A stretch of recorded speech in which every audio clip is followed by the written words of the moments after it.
Hey, Wilkender9 here. Alexi and I are working on this video series. So this is video number 3, and in video number 3, what we're going to be talking about are the dangerous pricing strategies. And I get a kind of a kick out of saying that. I don't know why, but the what we want to talk about here is how a lot of salon owners in our area have found that they end up kind of painting themselves into a corner because they try to compete with some of the master franchises that are across the whole country.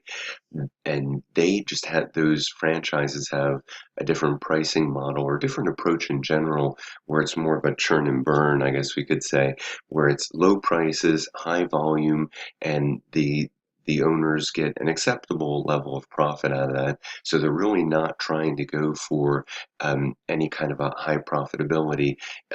The franchise itself just makes money on volume. It's kind of like McDonald's doesn't make much money on selling, an order of French fries, but they sell a hell of a lot of French fries, so they make their money there. So what we wanted to point out here is that it's dangerous to fall into this trap of lowering your prices and lowering your prices because you may find that some of your customers are leaving your shop to go to a national franchise because they can save whatever $5, $10, or whatever it is that they're saving. And with some of them, you just need to say good riddance. Let those people go, just keeping in mind that not every customer is a great customer for your salon. So if you found yourself in this place where you've cut your prices down and your level of volume isn't good enough to hit the net profit that you need each month, so that you're in a dangerous situation. Because let's face it, all of us have invoices to pay, and then there's mortgages and everything else, payroll that has to be met. So if you find yourself in that situation where you're just not making it month to month, then I just want to talk about a few things specific to salons and spas to kind of recover, so to say, to get yourself out of the pit that you might find yourself in. And the first thing is really obvious, but don't overlook. Just working with everybody that works in your salon to talk about needs and wants. I'm not going to go into a whole lot of detail on that on this particular video, but if enough people put comments to say, it's like, okay, well, what's he talking about? Why do I care about the needs? Why do I care about the wants of my customers? If you don't know about that, then we definitely need to talk about it. But my point is, get everybody in your salon or your spa going with the mentality of, hey, with each of my customers, I need to know their need. What must they have in order to consider their business relationship with my salon or spa a success? So I'll come back to that in another video if there's enough interest. The other would be the other services. If your salon or your spa has a really narrow focus, that may be great. If it's working for you, stay with it. But if you haven't tried doing nails like manicures and pedicures, consider it. Think about it. And again, we can do more videos about that if you have.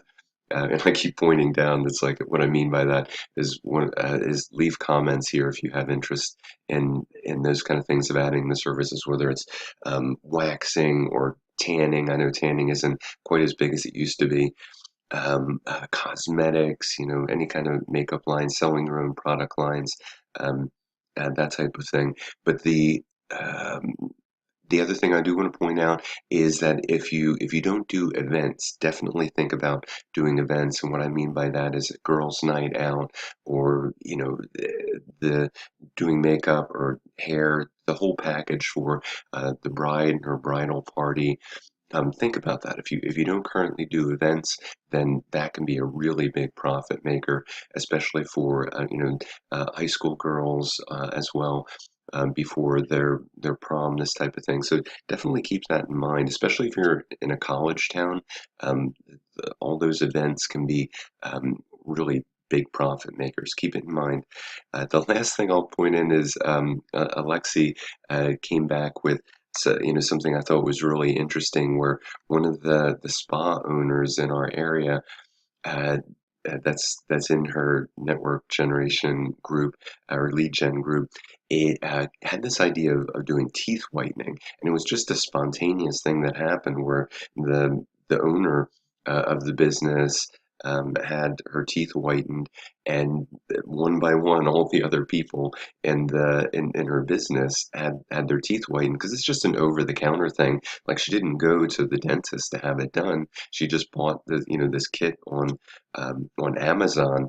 That's a US, so some kind of a USB device that plugs into the iPhone that has. Well, I won't go into all the details. If you have interest in that, just leave a comment down here and we'll talk about that. But the point is, I thought that was really clever to offer teeth whitening in the business where you don't normally think of that. You might think of massage or facials or skincare and that kind of thing, but teeth whitening was really an interesting thing. And she now that they're offering these different tiers of services for teeth whitening and ongoing maintenance, so really clever.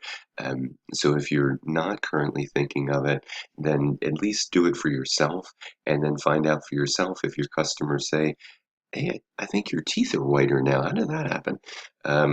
So I think it's kind of fun either way. It's a conversation starter, and you may find out that it's a great profit builder for your business and a way to bring in new customers that may not have considered your salon or spa before, but when they hear that you do teeth whitening at a very reasonable price, and you only need to be like 10 or 20% lower than the dentist, and you can get business that way.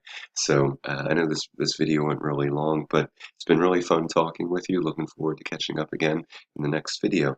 The next one, we're going to be talking about uh, low cost and no cost ways to market and advertise your salon and spa. So really looking forward to talking with you about that.